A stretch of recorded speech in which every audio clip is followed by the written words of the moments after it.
Halo semuanya, kali ini kita akan lanjut lagi tentang algoritma dan struktur data. Nah, kali ini kita akan bahas yang namanya ADT queue atau antrian. Jadi seperti namanya, ini berarti adalah struktur data yang memodelkan antrian dalam dunia nyata. Jadi dia menerapkan prinsip FIFO, yaitu yang masuk pertama itu akan dilayani terlebih dahulu. Jadi konsepnya bisa lihat seperti ini.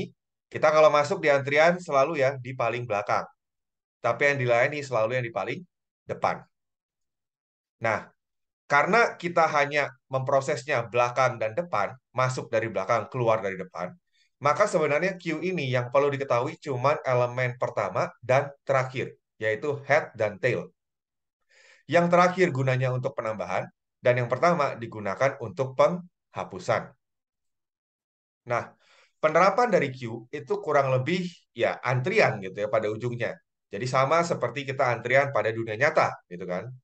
Jadi banyak misalkan kantor-kantor pelayanan gitu ya yang menerapkan ini karena mereka jumlah orang yang bisa melayani itu tidak sebanding dengan jumlah customernya. Jadi customernya diantrikan supaya mereka merasa adil, yang datang duluan akan dilayani terlebih dahulu. Nah, ada juga contoh yang lain, yaitu misalkan nih kalian di satu kantor gitu ya, lalu printernya cuma satu, tapi komputernya banyak. Kan bisa jadi ya, kemungkinan semuanya lagi mau ngeprint di waktu yang bersamaan. Nah, di sini juga sama. Supaya adil, maka kita pakai yang namanya antrian. Jadi akses ke printernya itu akan diantrikan. Siapa yang mulai duluan, itu akan diproses terlebih dahulu. Sama juga untuk sistem operasi. Jadi sistem operasi kita juga seperti itu. Ada yang namanya job scheduling. Kalau terlalu banyak proses yang perlu dilakukan, maka dia akan antrikan. Jadi mungkin kerasa ya, kadang-kadang mungkin ada sedikit nge-lag dan sebagainya. Ya, itu kalau kondisinya parah akan jadi seperti itu. Itu penerapan dari queue-nya. Nah, sekarang gimana sih implementasi queue-nya? Jadi sebenarnya yang paling gampang itu adalah antrian dengan implementasi yang mirip banget dengan dunia nyata. Kenapa aku bilang mirip banget dengan dunia nyata? Ya, karena sistemnya adalah kalaupun kita punya array gitu ya, tetap masuknya selalu di paling belakang dan keluarnya selalu paling depan. Dan ketika ada sesuatu atau satu orang yang keluar, maka yang lainnya itu akan maju satu langkah. Persis ya, kayak antrian di dunia nyata kan. Kita kalau di ngantri gitu ya di kantor gitu kan, sama ya. Jadi ketika ada orang paling depan sudah dilayani di loket, maka kita akan semua jalan maju satu langkah. Nah, ada juga alternatif kedua, yaitu dengan pelayan bergerak. Jadi di sini, kalau misalkan ada orang yang dilayani di paling depan, maka orang-orang belakangnya tidak perlu maju. Karena pembatas penanda antriannya itu yang akan menyesuaikan. Jadi penandanya akan mundur. Kenapa butuh seperti itu? Nah, nanti kita akan lihat. Dan yang ketiga adalah sirkuler, alias mereka akan mengantri berbentuk lingkaran. Jadi tidak ada ujung akhir dan tidak ada ujung awalnya sebenarnya di array-nya gitu ya. Sama ini juga nanti kita akan lihat kenapa perlu seperti itu. Oke, pertama alternatif satu. Jadi kalau queue-nya tidak kosong, maka tail adalah indeks elemen terakhir dan head-nya selalu berada pada posisi satu. Kalau queue-nya kosong, maka head dan tail-nya dimulai pada posisi nol. Jadi di sini kita asumsi array-nya dimulai pada indeks ke satu. Kalau misalkan teman-teman bikin array-nya dimulai dari indeks ke nol, maka posisi kosongnya itu head dan tail-nya mengarah pada minus satu, ya. Tergantung dengan kebutuhan. Dan di bawah di sini bisa dilihat di sebelah kanan, inilah contoh kalau queue dengan 5 elemen. Jadi dia 1, 2, 3, 4, 5. Itu sudah terisi dengan items, ya. Nah, simulasi antrian di dunia nyata ini termasuk yang tidak efisien. Kenapa?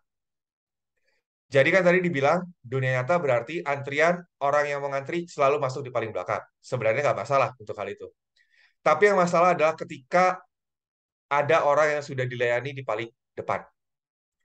Ketika ada orang yang sudah dilayani atau istilahnya kita menghapus dia dari antrian, maka yang terjadi adalah semua item yang ada di array tersebut, di antrian tersebut, harus maju sebanyak satu langkah.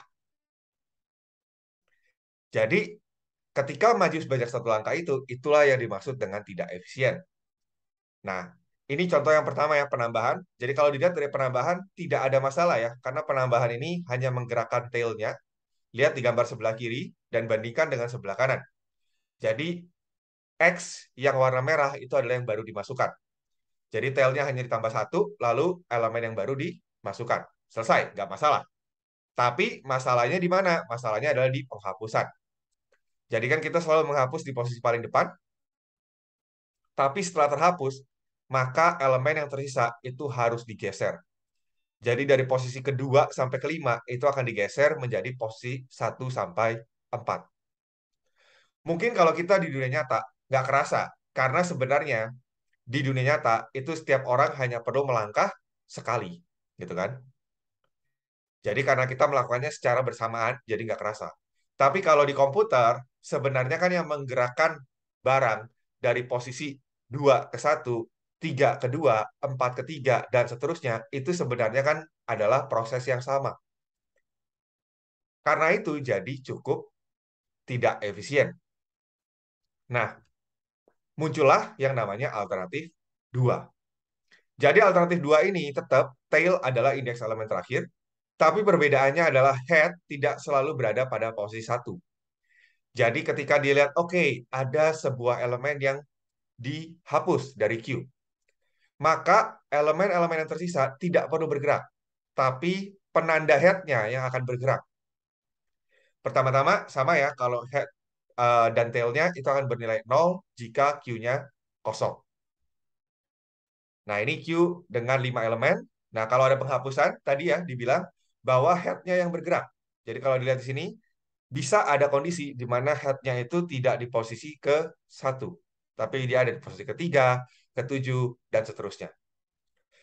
Nah, ini sebenarnya lebih efisien dari alternatif 1.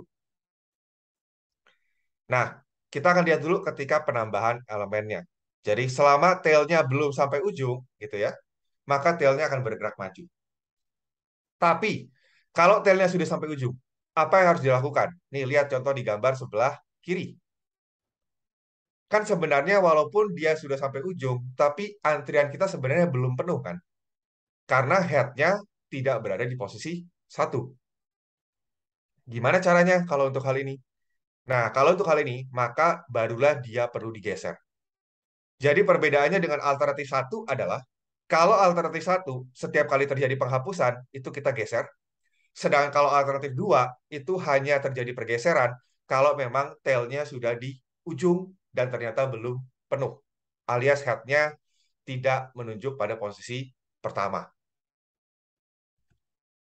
Penghapusannya jadi lebih efisien ya, jauh. Karena ketika dihapus, gitu kan, head-nya akan bergeser maju. Lihat di situ contoh sebelah kiri, kita menghapus pada posisi kedua, dan dia akan moving head-nya, pindah ke posisi ketiga. Nah, kan kalau dilihat di situ, alternatif 2 sebenarnya masih masalah juga. Masalahnya apa tadi? Masalahnya adalah tetap terjadi pergeseran, walaupun lebih jarang, ya kan? Karena kalau tipe 1 tadi jelas tidak efisien, setiap kali penghapusan digeser. Tipe 2 itu hanya digeser ketika tail-nya sudah mentok dan ternyata masih ada posisi di depan. Nah, yang ketiga, ini adalah alternatif yang paling efisien. Kenapa paling efisien? Karena dia membuang yang namanya ujung dari array. Artinya head dan tail ini bisa berputar mengelilingi Q dalam bentuk sirkuler. Sama tetap kondisinya, kalau Q-nya kosong, maka head dan tail-nya menjadi 0. Nah, ini contohnya kita lihat. Ini kalau dengan 5 elemen. Head-nya berada di 1, misalkan tail-nya berada di 5. Tapi bisa juga terjadi seperti itu yang lihat di yang contoh kedua. Jadi head-nya ada di 3, gitu kan. Lalu tail-nya ada di 7. Nah, bisa juga jadinya seperti ini. Nah, ini yang tidak ada di alternatif 2. Jadi head-nya bisa jadi ada di posisi 8 dan tail-nya ada di posisi 2. Jadi lihat di sini, ketika terjadi penambahan atau penghapusan, gitu kan, head dan tail bergerak, mereka tidak peduli. Kalau sudah sampai ujung, mereka kan otomatis pindah ke depan, gitu. Jadi analoginya bisa dilihat di gambar yang paling bawah. Jadi seperti array-nya itu ditekuk, gitu kan, dibuat jadi lingkaran. Penambahan elemennya gimana sih? Nah, penambahan elemennya sama ya. Jadi Q-nya kalau belum penuh, berarti tail-nya akan maju. Nah, bedanya di mana di sini dengan alternatif yang lain gitu kan. Nah, di sini adalah dia mengecek ketika tail-nya maju, apakah dia sama dengan max elemen atau tidak. Kalau dia sama dengan max elemen, berarti dia udah sampai ujung array kan. Berarti dia harus muter lagi ke depan. Berarti tail-nya di set lagi ke satu. Tapi kalau ternyata dia belum di ujung, ya sudah, tail-nya tinggal maju seperti biasa. Nah, terus kasus khusus juga kalau misalkan Q-nya ujungnya kosong. Jadi kalau kosong ya tentu ya kita ada penambahan elemen, maka head dan tail-nya harus di-set menjadi satu. Setelah itu, baru simpan data pada posisi tail yang baru. Gimana kalau penghapusan? Mirip caranya. Pertama, data yang mau dihapus kita ambil dulu dari posisi head. Lalu setelah itu head-nya kita gerakin. Kita tambahkan sebanyak satu. Nah, pengecekannya di sini dilihat. Kalau head-nya sudah sampai ujung, alias nilainya sama dengan max elemen, maka head yang baru akan diset dengan satu. Kalau tidak, maka head-nya cuma cukup maju satu posisi saja. Tentu ini juga ada kasus khusus untuk Q yang sisa satu elemen. Karena kalau sisa satu elemen, berarti kan Q-nya jadi kosong. Head dan tail-nya harus diubah dari satu jadi nol. Begitu. Tadi sudah lihat ada tiga alternatif. Dan kita tahu yang paling efisien adalah versi 3. Nah, sekarang kita akan coba lihat gimana sih bentuknya kalau dalam kode Python. Pertama, kita harus tahu dulu apa saja yang disimpan dalam ADTQ. Jadi pertama pasti adalah items atau array-nya. Kedua ada head dan tail-nya.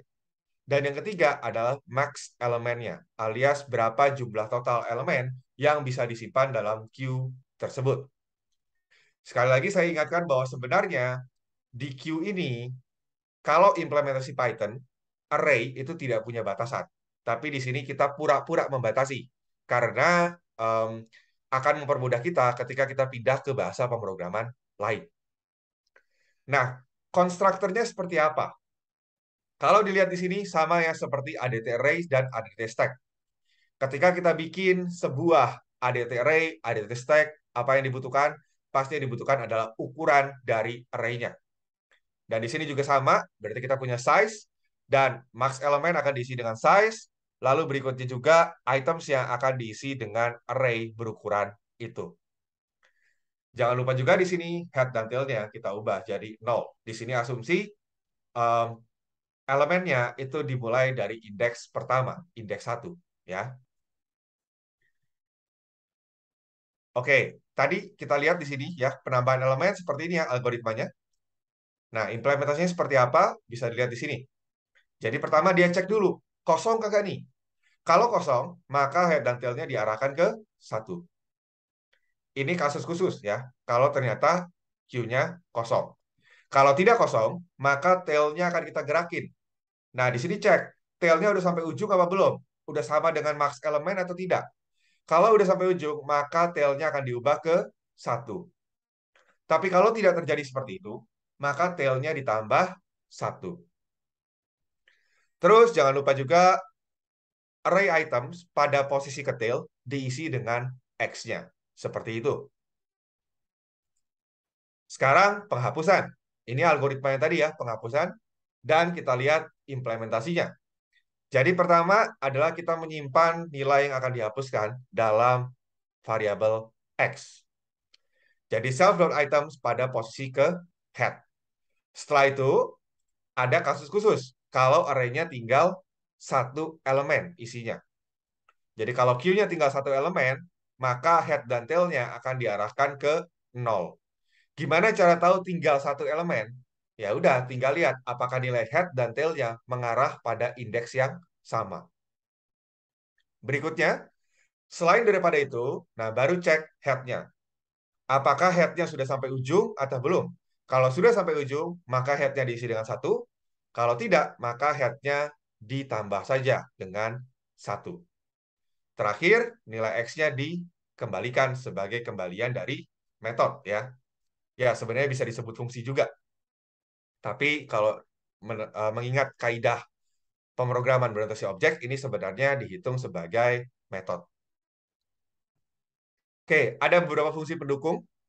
Pertama, isEmpty. Ini mengecek apakah queue-nya kosong atau tidak. Tadi kesepakatan ya, bahwa queue-nya itu kalau kosong, maka head dan tail-nya mengarah pada posisi ke 0. Karena array-nya dimulai dari 1. Terus, count elemen. Berarti kan tinggal dicek ya. Kalau kosong berarti mengembalikan 0. Kalau tidak, nah di sini baru dihitung.